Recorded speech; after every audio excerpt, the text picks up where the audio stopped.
Hello, in today's video I'll show you how to use the Sous Vide mode on THERMOMIX TM6.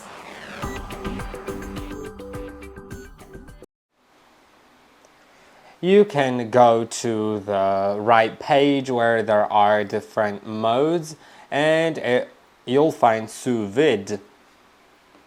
Now it displays us the instruction that this mode, it lets you cook vacuum packed meat, fish and seafood, vegetables or fruit with any defined and constant temperature between 40 and 85 degrees Celsius for up to 12 hours.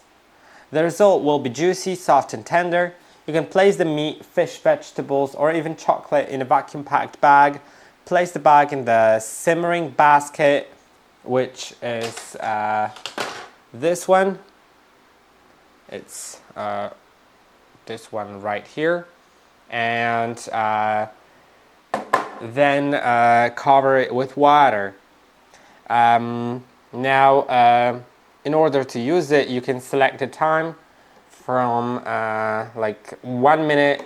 Of course, you wouldn't use 1 minute, so probably from half an hour to 12 hours. You can set the temperature from 40 up to 85 and then turn it on by selecting the selector and turning it. I'll go back to the home screen and that's how you can do it. I hope that this video was helpful. Don't forget to like and subscribe and I'll see you in the next one.